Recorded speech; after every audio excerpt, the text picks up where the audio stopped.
Good evening. I am yet Keith Ghostland. I'm Ann Charles. And I'm Linda Quinlan. Welcome to All Things LGBTQ. It is Tuesday, November 21st.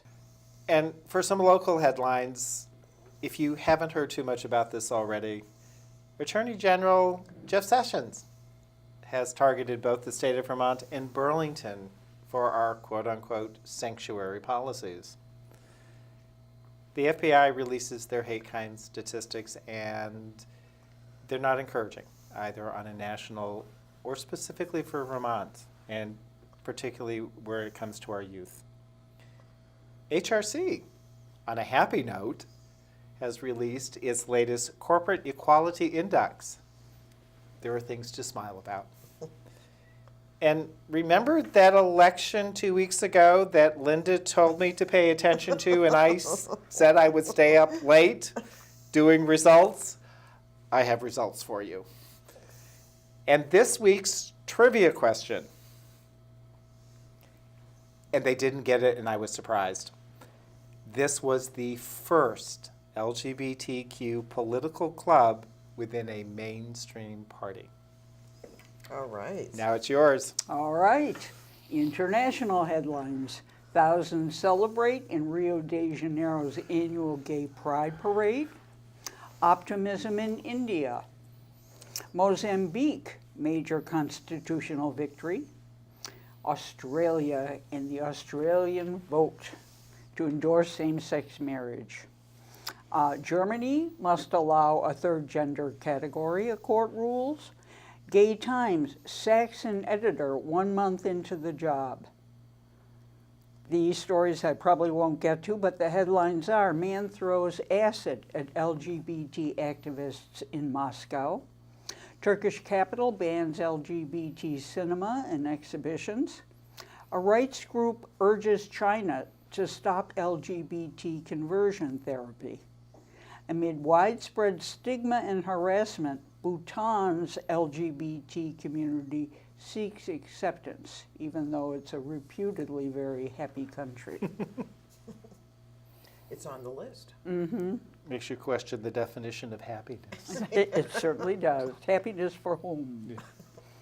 Yeah. And in national news, Deep Red, Oklahoma has elected a lesbian Democrat to its state legislature. A right-wing Ohio legislator was found who touted his religious faith and family values has resigned after being caught in his office having a sexual romance with a man in his office. But it didn't say if he had paid for the service, which is usually the trend. Yeah, but I thought it was a fellow office worker, but no, it might have been somebody on a staff. I don't really know. They didn't say. They didn't name the person.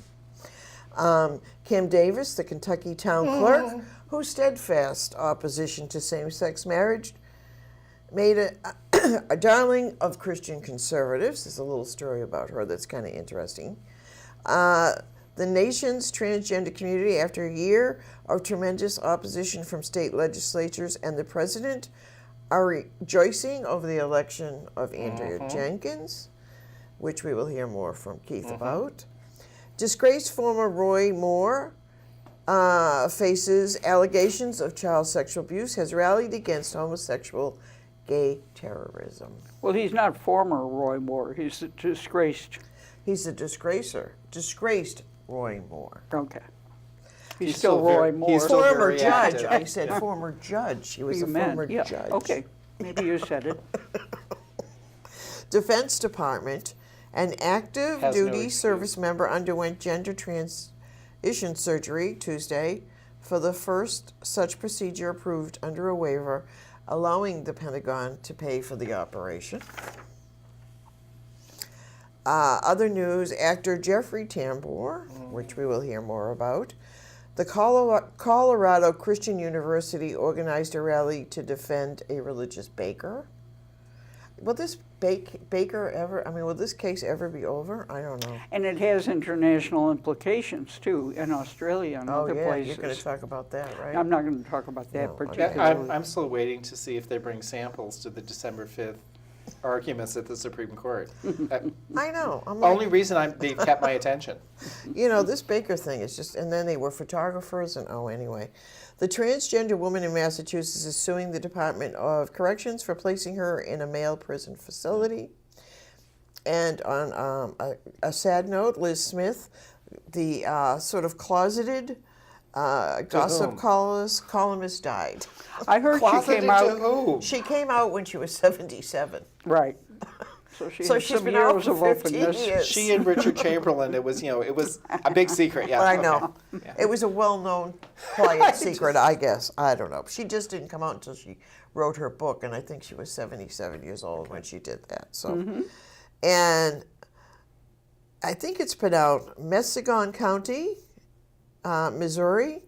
An anonymous tip leads police to a suspect in a savage videotaped beating of a gay guy.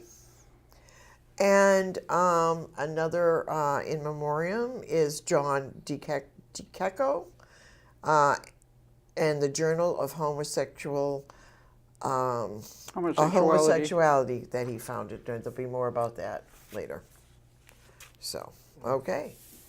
So now on to local. On to Attorney General Sessions, Yes. who just has no morals, no scruples, and as people have probably heard, there was an executive order issued shortly after 45 came into power, directing the Office of the Attorney General to basically penalize what were deemed sanctuary cities.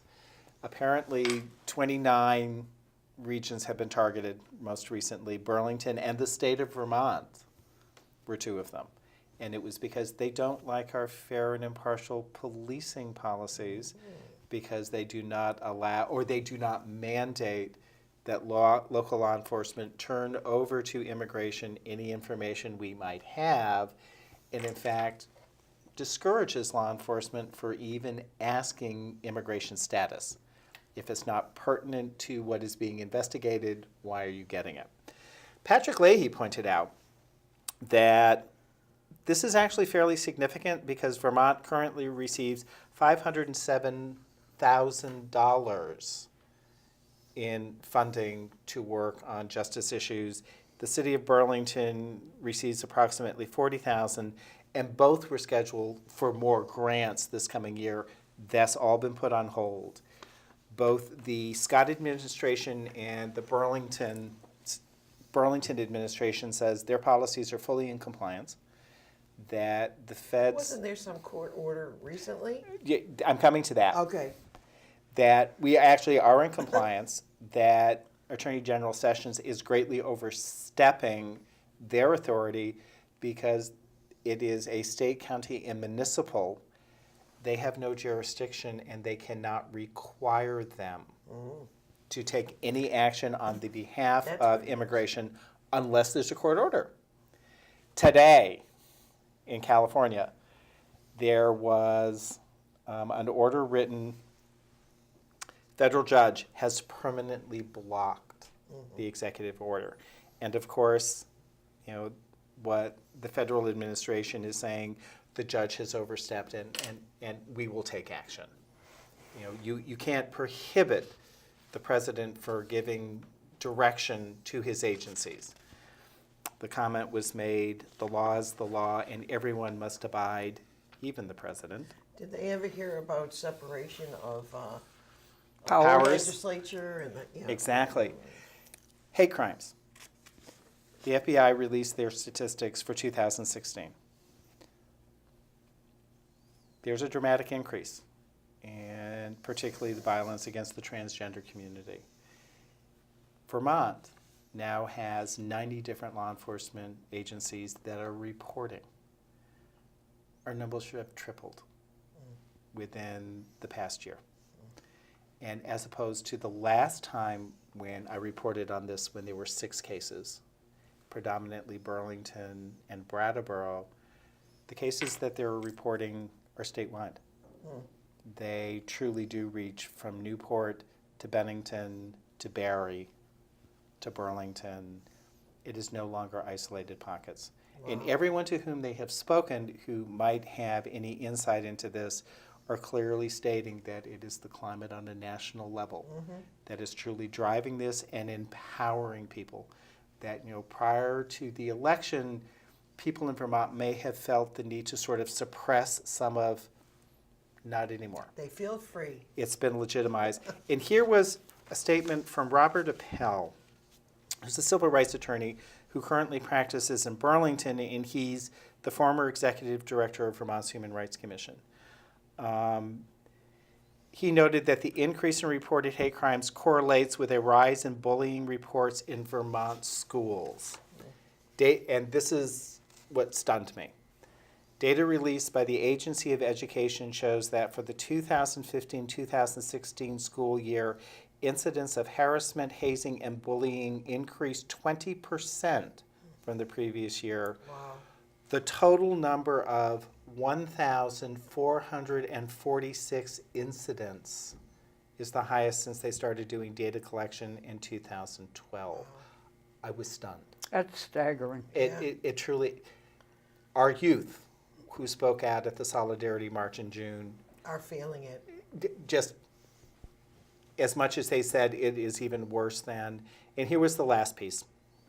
It was a poll done by the Robert Wood Johnson Foundation, who anybody who does any kind of healthcare work knows them. They fund major studies. They asked for input from LGBTQ Americans. 57% of those responded said that they had personally experienced slurs based upon their identity.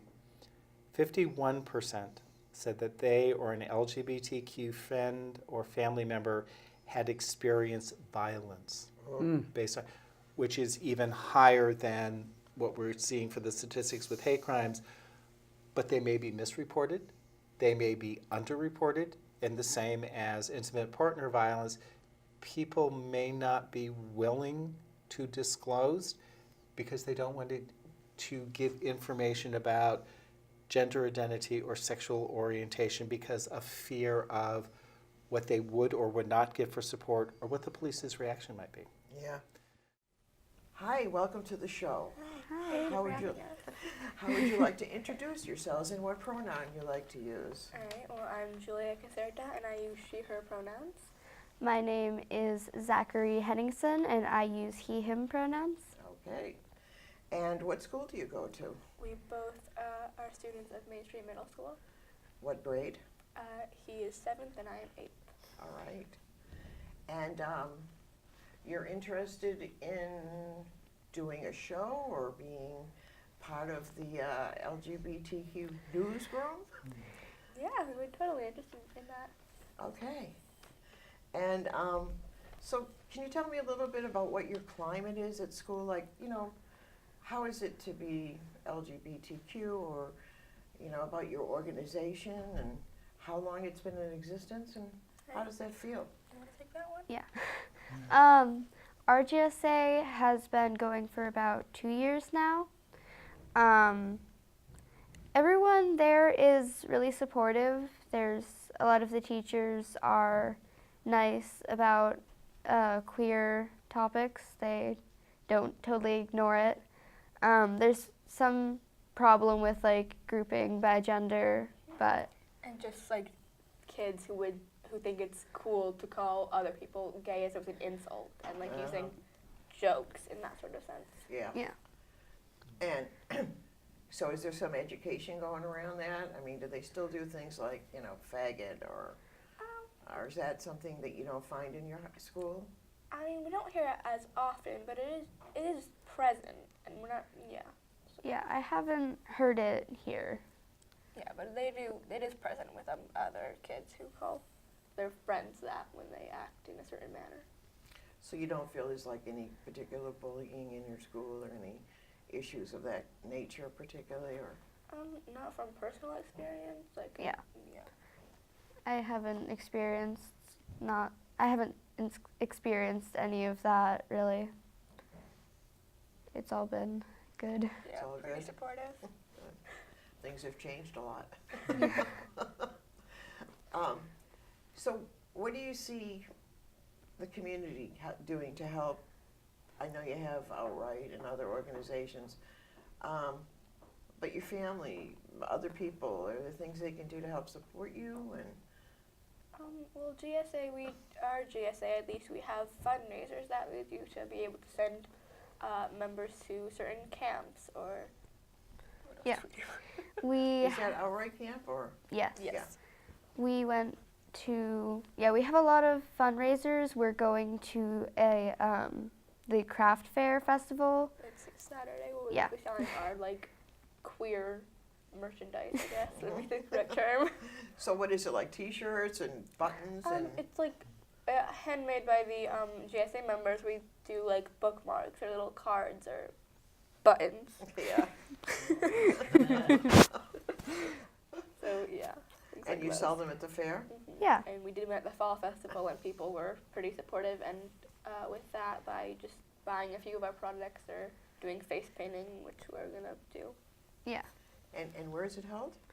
The craft fair is held Saturday, this Saturday from 9 to 3 in the Main Street Middle School gym.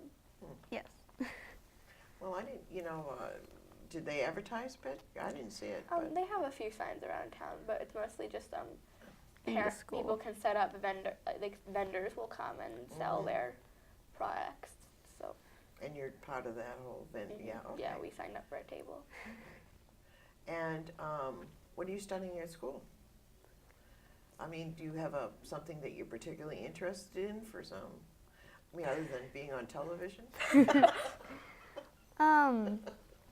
I really like writing class, humanities, as some describe it. Yes. Yeah, so we're both into writing and drawing and that kind of area of school. So art class and humanities. Mm-hmm. And how often does your group meet at school? Once a week or? Yeah, once a week, every Tuesday. Yeah. Okay. And how many people are in it? Everyone comes, so it's we have a few members who will just pop in every few months, but we have around 10 members who will come every single week. And are they all from your school, or can they come from other schools? I'm sure other kids could come. We've never had any other students Okay. come because they're a fairly new GSA. Yeah. So I'm sure other kids, if they wanted to, could come, but we've only had Main Street Middle School students.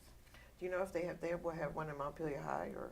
They do have one in Montpelier High School, yeah. And so tell me, what do you do in your spare time? I mean, do you like gaming?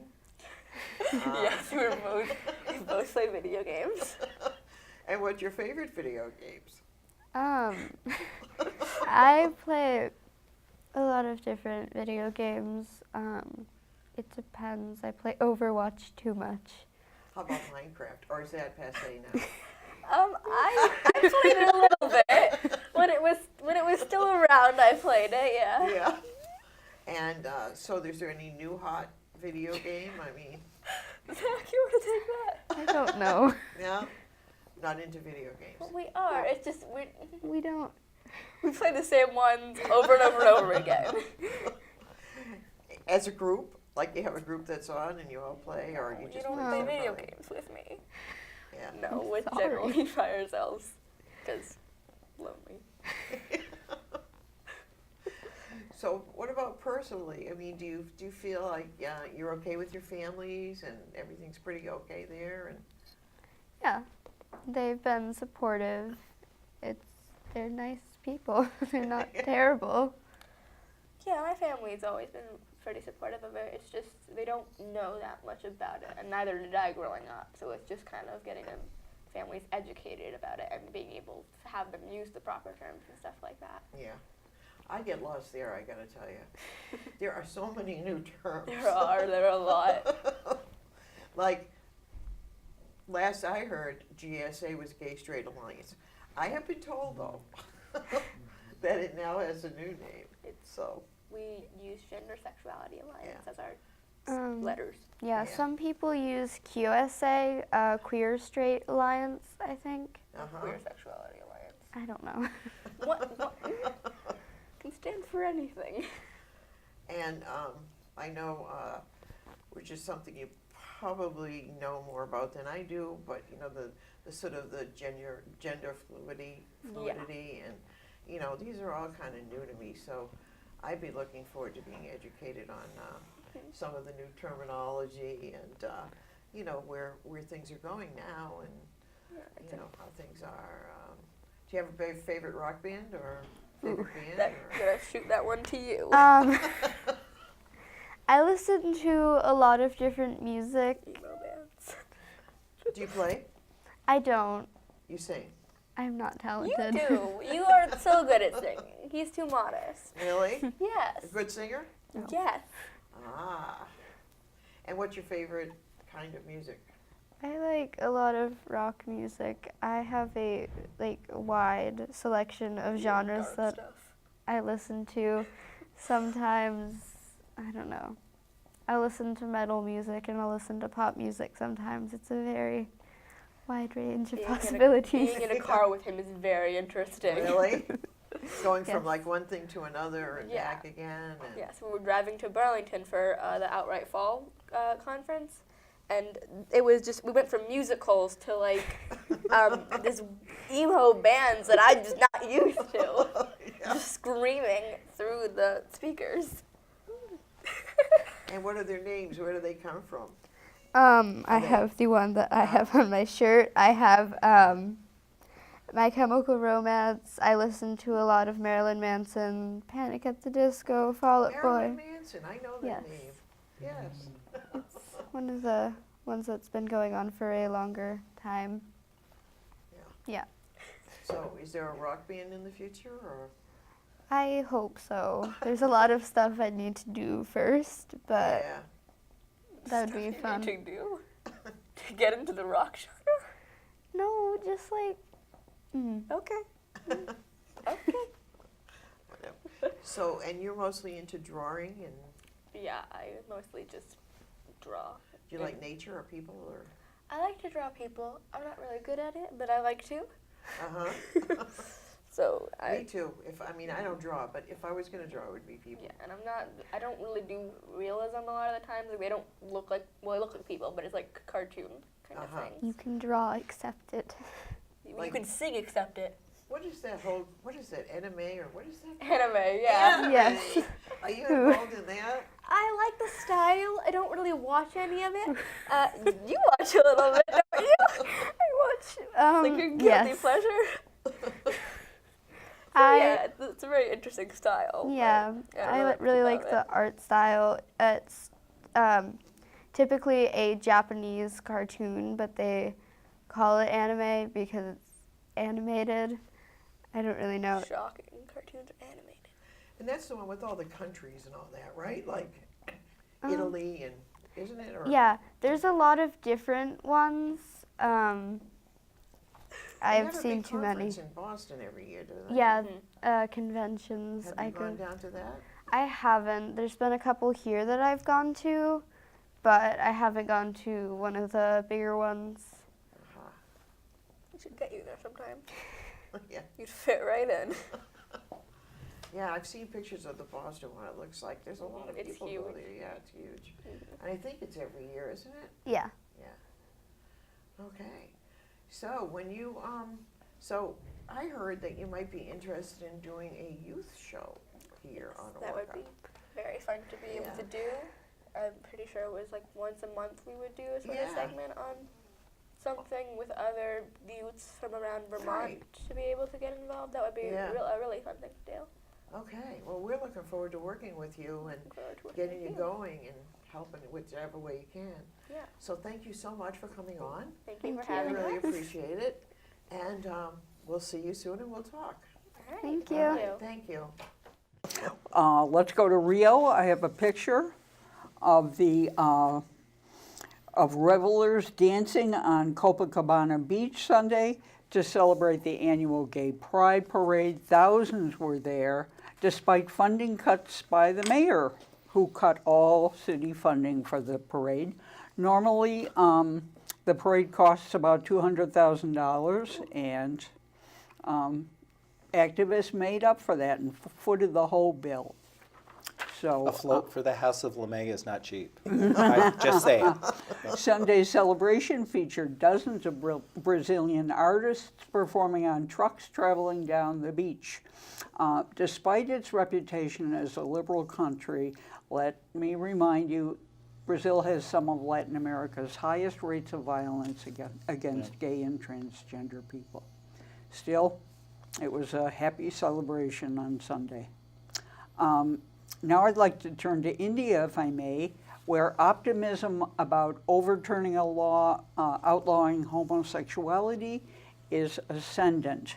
The battle to do away with the corporate-era law forbidding homosexuality has taken a torturous route.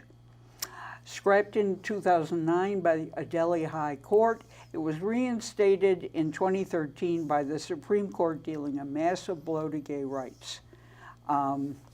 However, the Section 377 has been rescinded, and that declares privacy as a fundamental right.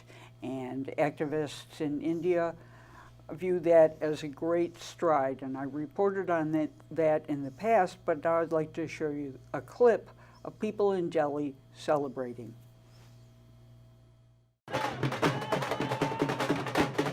The beat of drums was louder, the chanting and dancing more exuberant as the gay community marched at the annual Queer Pride Parade in the Indian capital this week. The reason? A recent landmark judgment by the Supreme Court, which declared privacy is a fundamental right that must protect, among other things, sexual orientation.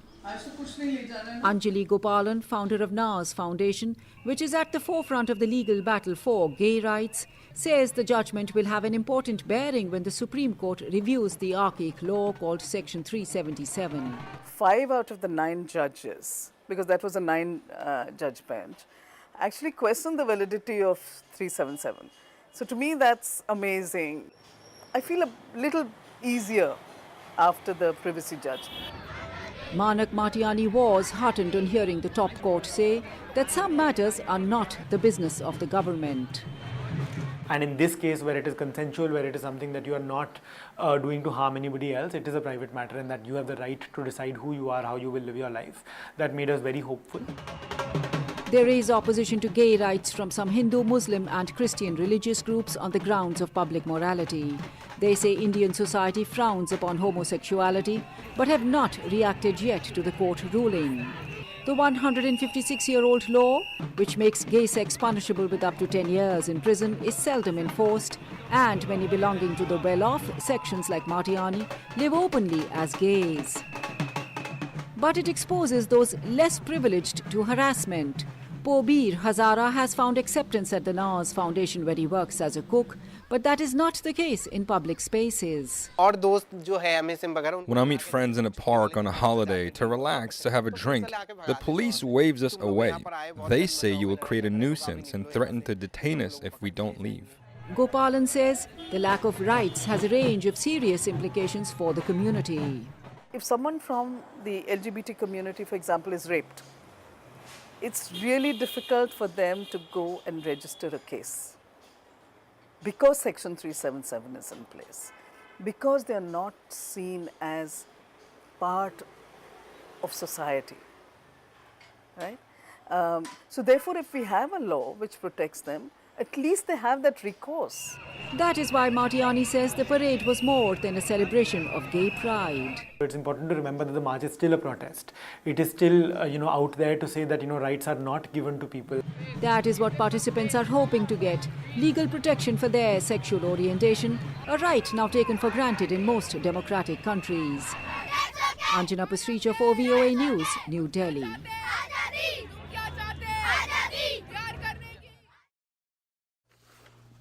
So basically what I do in my own home is my own business. Right. And you can't be peeking in the windows. And they say this is a prelude to overturning the colonial law Good. that was just reinstated. So good news from India.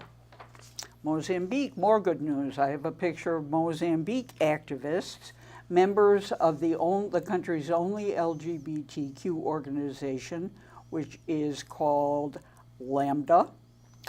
On Thursday, it was confirmed that the Constitutional Council had struck down an outdated and discriminatory law used to stop the country's LGBT association, Lambda, from being registered. Despite homosexuality being legalized in June of last year, the government has continued to refuse to recognize the group on the grounds that the outdated law, it says that organizations can only be accepted if they benefit, quote, the moral, social, and economic order of the country and do not offend the rights of third parties or the public good. Luckily, this law has been struck down. 6 judges of the council agreed that it's discriminatory and found that under the Constitution, the moral order or the public good are not legitimate grounds on which to bar any organization. Therefore, the clause was declared unconstitutional. A Lambda spokesperson told the Mozambique news agency that he regarded the constitutional ruling as a great victory for the LGBT community. Now I'd like to turn to Australia. You must. If I must. This has been crazy for the last few months. But a non-binding referendum conducted by mail found that 61.6% of Australians favor allowing same-sex couples to wed. Even though the measure was expected to be approved, the size of the win and the unusually large participation of 12.7 million people added to its political legitimacy. The people of Australia have spoken, and I intend to make their wish the law of the land by Christmas, said Prime Minister Malcolm Turnbull. This is an overwhelming call for marriage equality. The vote marks a defeat for Australia's 2 big churches, the Catholics and the Anglicans, whose leaders were behind the campaign to defeat the referendum. Love has had a landslide victory, Alex Greenwich, a gay politician at Sydney's Prince Alfred Park, said, where 1,500 people were gathering to celebrate, while a popular 1970s Australian song, Love is in the Air, played in the background. This will bolster Turnbull's leadership, critics say. One of the unusual aspects of the debate, which was very vicious at points, was the important role played by business, risking customer backlash. Many large companies publicly endorsed same-sex marriage.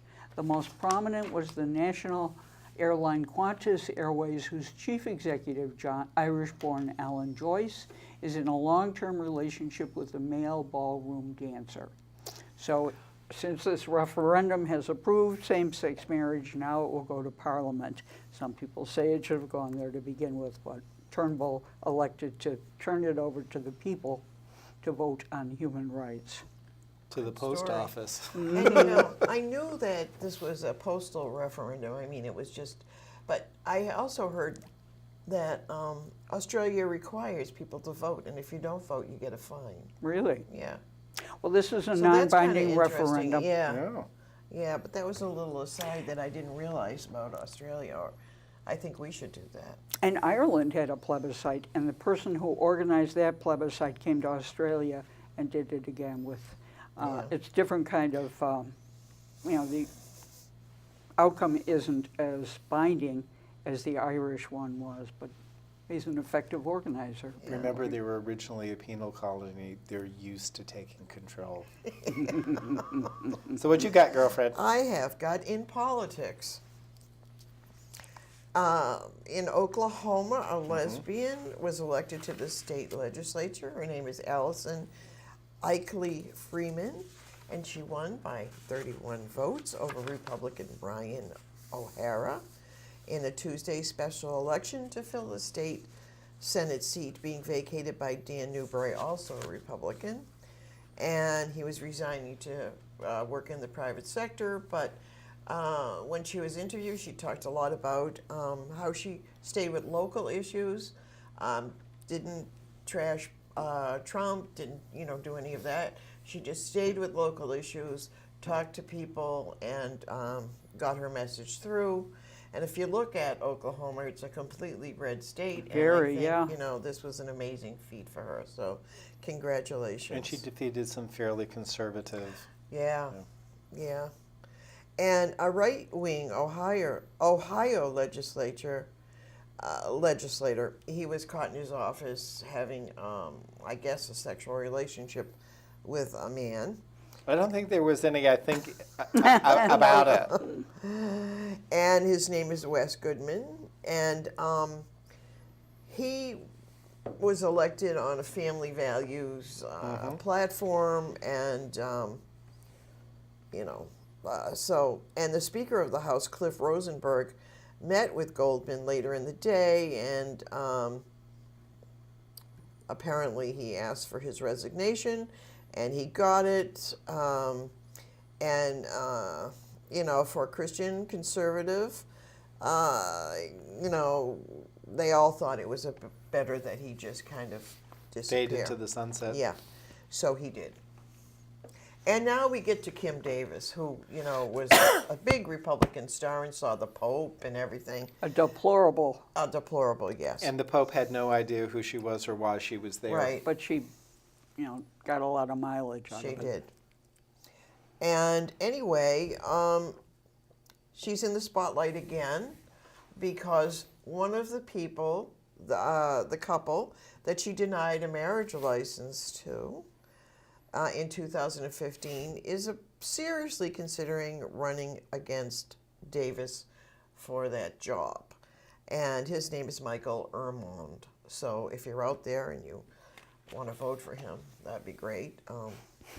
It would be kind of fun to report that news, right? That she lost this job. But Because anyway. we are broadcast in their district. I was just thinking, Kentucky voters, Well, you know, you pay can see attention. it. You can see it on, you know, YouTube. That's That's right. right. Not YouTube yet, but on orcamedia.net. our Orca Media, yeah. And Judge Moore, don't we just love this guy? Anyway, I didn't do it. I never touched her. I don't even know who she is. I was never near the Place Mall. I've never been in a mall. yeah.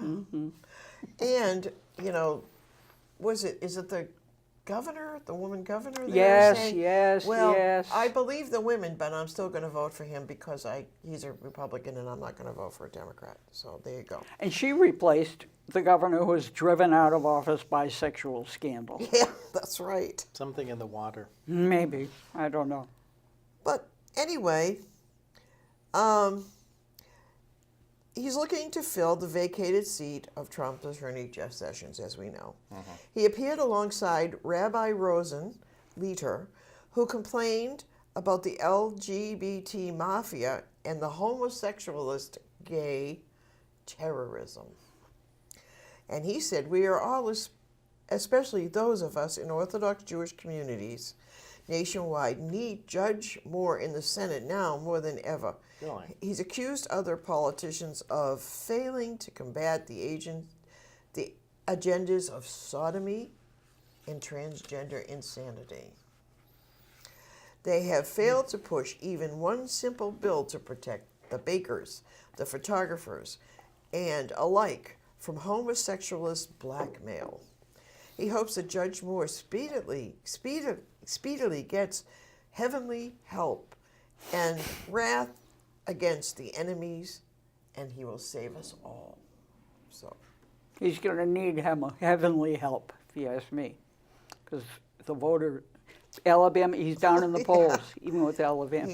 yeah, if you can trust polls. I don't know what it is with I polls know. these days. Who knows what to But, think? you know, Particularly in I'm Alabama. hoping that if they don't want to vote for the Democrat, they'll either stay home or they'll vote like a write-in or something. But, December 12th, we Yeah. will know. so if you're there, vote. Okay, shout out to our Vote early, vote often. Yeah. our Alabama viewers. And the Defense Department, despite Trump's tweeting, gave a combat soldier from the she was in Afghanistan in 2003, and Admiral Rachel Bono, head of Defense Health Agency, got a waiver, and this person is going to have surgery, had surgery on Monday, and it was paid for by the military, and so that's a good thing. And it's kind of, interesting that the military doesn't seem to be like in step with Trump and his agenda. So on that note, I'm going to go back to local news, and I have some celebrity gossip for later. And the Corporate Equality Index. This year, 609 companies earned a perfect score of 100 points, up from 517 just last year. Gender identity is now part of a non-discrimination policy at 83% of Fortune 500 companies. That's up 3%. Oh, as opposed to just 3% in 2002. That's a bit of a jump. And we have to Vermont on the list, Ben & Jerry's Homemade, and Keurig Green Mountain, because Linda can't get enough coffee. Isn't that the one that's being smashed By all Fox News. Yes. Yeah. Pulled out of Fox News, right? But now even Fox has said, please don't do that. They've backed away. Yeah. That was But a they- badge of honor for a while. But I would say for Keurig it was, and Yeah. you had to buy the machine to trash it. So there we are. Good point. That election 2 weeks ago, there were actually 53 candidates that I was following. Of the 53, 77% were elected. That is amazing. Some of the standouts were, of course, Danica Rome, who is the first transgender woman elected, the first transgender person elected to a state legislature any place in the country. And apparently, for winning the election, she also got to go to the American Music Awards with Demi Lovato. Oh, nice. And they had matching outfits. They were coordinated. Demi Lovato, who's recently come out as being bisexual.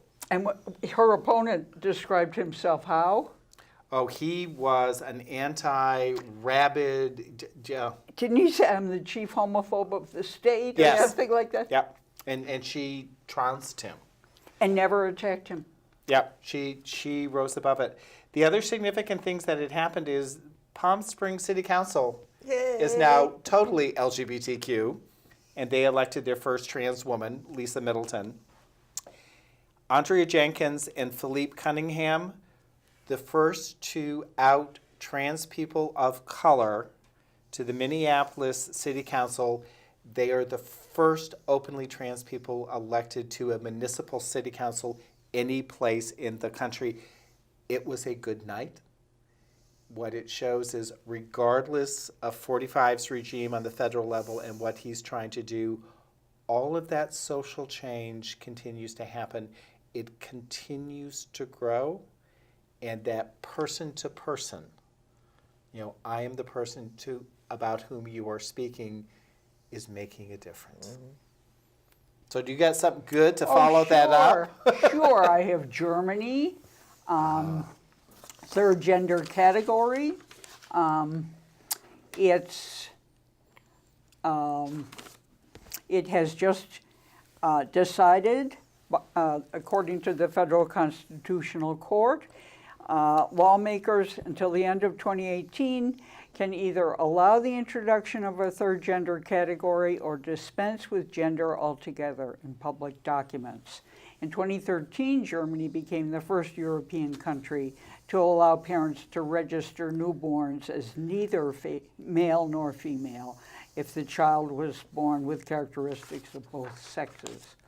According to Lambda Legal, an American organization that we know about, Australia, Bangladesh, Germany, India, Malta, Nepal, New Zealand, and Pakistan recognize more than two genders on passports and national ID cards. Thailand recognizes a third gender. This new decision comes in the case of a German citizen born in 1989 who was identified only as Vanya. Picture appears now of Vanya. The third option, an advocacy group supported the plaintiff, and the decision occurred. Current laws that require a person to register as either male or female interfere with the right and are discriminatory with the right to privacy and to protect one's sexual identity.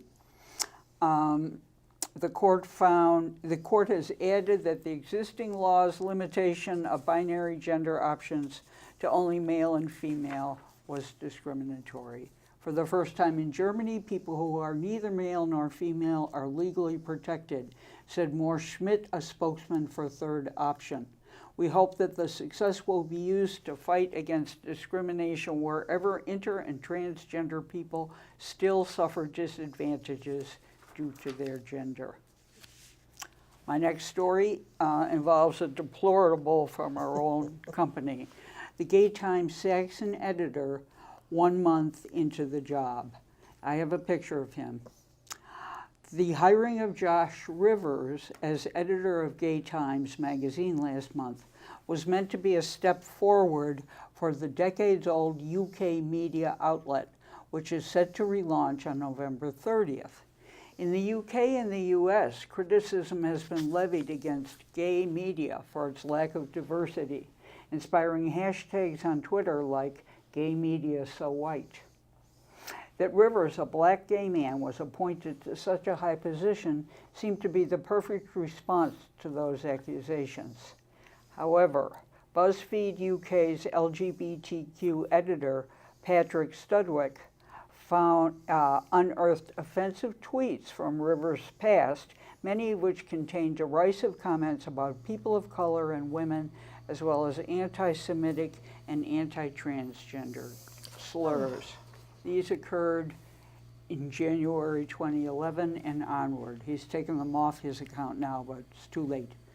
In response to the BuzzFeed report, Gay Times initially announced that the magazine was suspending Rivers pending an investigation. On the following day, the outlet said it had terminated his employment. While Rivers has been let go, the debate over diversity in gay media is far from over. Dylan Jones, editor of QX Magazine, an LGBTQ outlet in the UK, told NBC News the debate over inclusivity in the UK gay media has shown no signs of slowing down. The issue of diversity in the UK's gay media has been an exceedingly volatile topic over the past couple of years, he said. First, there is a notable lack of it. The fact that Josh Rivers was the first ever person of color to become the editor of a gay UK publication is telling in itself. In the US, a similar discourse has taken place. The Los Angeles Times ran a feature piece on Tuesday, for example, titled #Gay Media So White No More. 2 new digital magazines signal a more diverse LGBTQ media. The piece is about Into and Them, 2 new LGBTQ media outlets that have emphasized diversity in their approach and put people of color in leading roles in their operations. But as for Gay City Times, he believes the magazine made the right move. I agree with Gay Times' decision to let Josh go.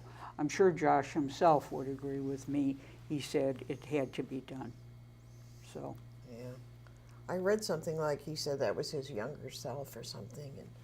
And it reflected his self-loathing. I have his I know. statement. But it's really kind of Sad. too little too late. Yeah. To every single person who is disappointed, offended, and hurt, I'm sorry. Yeah. he said. Yeah. So we have a little gossip here with actor Jeffrey Tambor, who was in Transparent, and he's quit apparently. So I really like the show. I hope it continues. I think it's going to try, isn't it? To continue. He's cisgender, heterosexual. Right, right.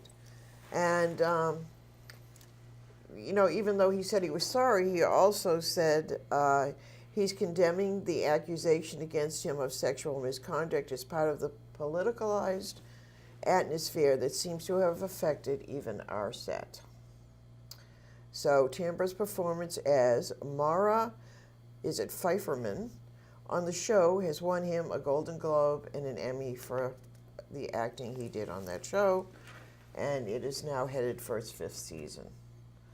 So we'll see what happens with I've that. heard expressions of resentment against him as a cisgender, heterosexual white male Right. occupying the role that a transgender person Might have played. might have. Yeah. Yeah. And the Colorado Christian University organization organized a rally to defend a religious baker who was seeking to undermine LGBTQ discrimination protections. The baker earlier this year claimed that Jesus Christ would discriminate against gay people and continues to insist his religion requires discrimination against gay people. So we're going to see where that goes. And there was a Rabbi Yukov Menkin who said, this, I know it's going to be even funny, hard to say this, but one of his things was he said, if E.T. came, that would end all gay marriages, because once someone wanted to marry E.T., then everybody would be in an uproar, because it would it would be like marrying an alien. So gay marriage is like marrying an alien. Yeah. Alrighty. Ay, ay, ay, ay, ay. Trust me, within 2 years, the Supreme Court would decide that under the Constitution, Sally or Bill could marry E.T. And then there would be an uproar, and then it would end. So there's that. Some people are so out there. Yeah, really. I know.